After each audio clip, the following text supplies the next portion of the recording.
I 1914 kørte de første leverancer ud til forbrugerne fra det nye krystallisværk på Finsensvej i København. Der er sikkert mange, der endnu kan huske isvognene og ismanden. Det var en del af bybilledet dengang. Ismanden med det blå tøj, læderlappen påsyet ved skulderen og med issylen hængende ved bæltet.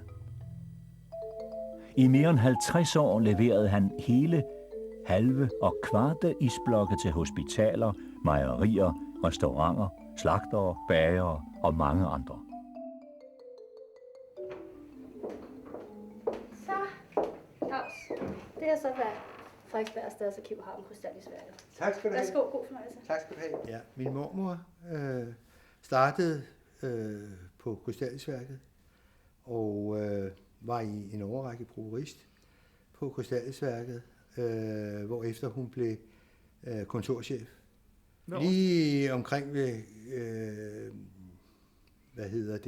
krigens start i omkring 40 møder min mor og far hinanden og bliver forlovet, og min mormor skaffer min far ind som funktionær på krystallisværket. Vi har her et oversigtsbillede af krystallisværket, som lå på Finsensvej nummer 9. På billedet ser vi først administrationsbygningen, som ligger helt til højre. Kraftcentralen, kompressorhallen, graderværket,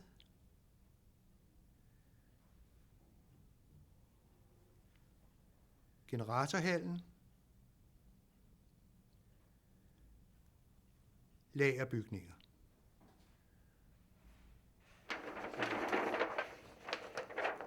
Har vi selve facaden af generatorhuset. Generatorhuset, det var der, hvor al isen blev frosset. Hvis vi tager den første tegning, vi kom i gang med her, så kan vi tale lidt om generatorhuset. Generatorhuset bestod, det vigtigste i generatorhuset var det store kar. Det kæmpe store kar, der var 2 af dem. Og her blev formene, som var fyldt med destilleret vand, sænket ned, de hængte sådan i rækker, og så blev de skubbet i løbet af et døgn hele vejen igennem karret. Når der var gået cirka et døgn, så blev de hejst op herover, oversprøjtet med varmt vand, og isen kom ud af formene på den slisk, der ligger herover. Herfra blev de så enten kom direkte i isvognene, eller også kom de ind i lagerrummene.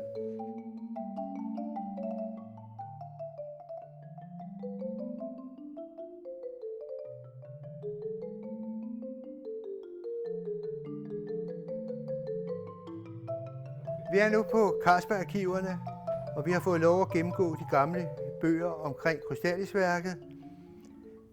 De er endt her, fordi at ved krystallisværkets ophør overgik samtlige arkivinteressante dele til Carlsberg-arkiverne.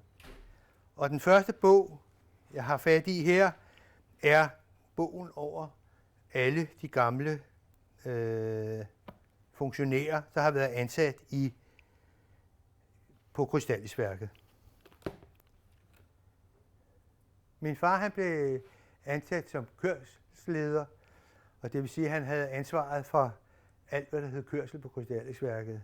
Hans titel var i starten forvalter, og det vil sige, at han havde ansvaret for alt kørsel med heste, med lastbiler, med motorcykler og de kendte Long John-cykler. Det drejer sig om, vil jeg tro, cirka 100 mand, som han havde i arbejde.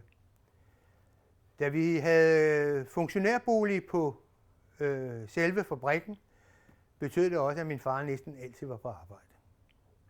Mine forældre havde, da de blev gift, fået funktionærlejlighed på krystallisværket, og vi boede sådan set oven på hestestallen. Hvor mange heste var der, tror du? Der var alt det, jeg vil tro, at i min tidligste barndom hos mig, der har der været omkring 50-60 heste, og så gik det ned, jævnt ned ad bakke. Der var flere og flere, der blev overtaget af både motorcykler og biler i alle mulige forskellige størrelser, lastbiler, ikke? Men hestene, det var jo en meget stor del af bybilledet dengang.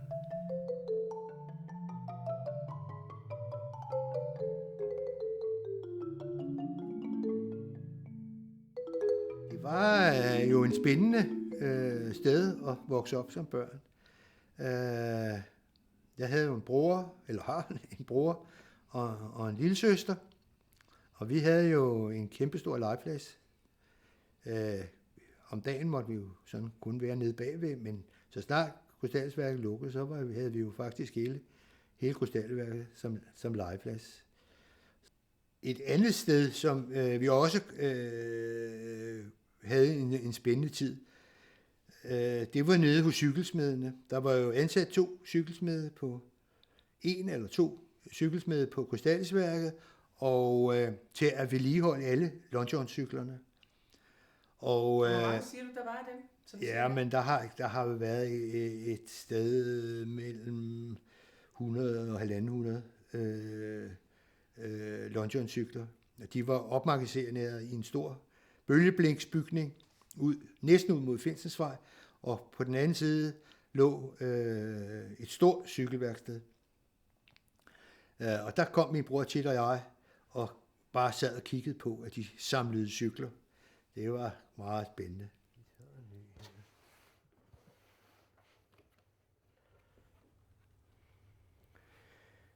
Ja, det var jo ikke kun i private hjem, der blev brugt is til køling. Det blev der også på restauranter og i storkøkkener. Og her kommer så en, der hedder isskab uden dør. Det vil sige et isskab, hvor man åbnede i toppen og lukkede ned. Vi kan åbne op her, og her ser vi, at den er indrettet med en zinkbeholder her til højre, hvor der kunne stå 2 halve stænger is.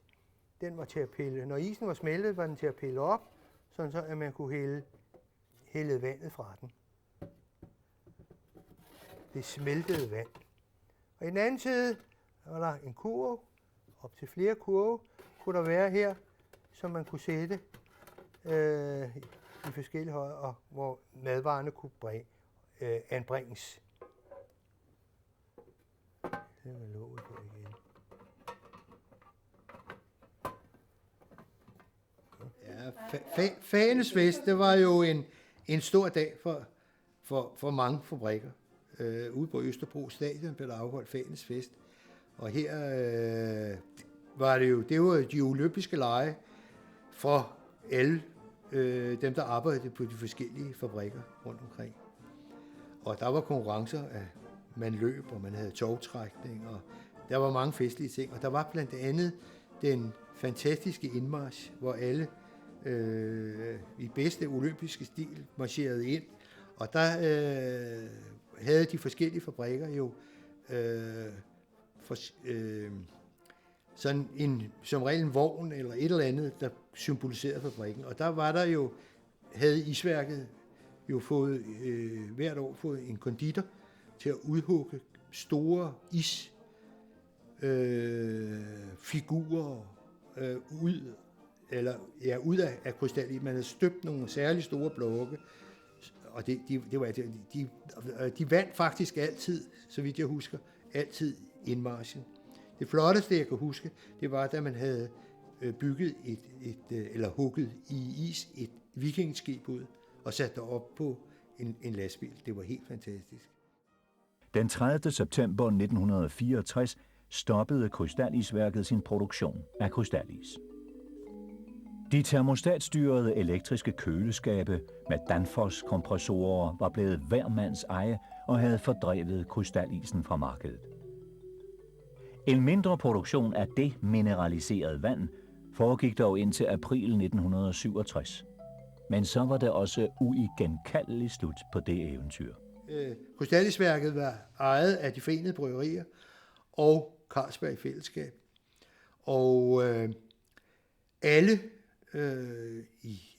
på Krystallisværket fik tilbudt arbejde enten på Tuborg eller på Carlsberg. Der var selvfølgelig nogen, der valgte at sige, nej, vi holder her og går på pension, men de aller fleste blev fortsat deres karriere enten på Tuborg eller på Carlsberg.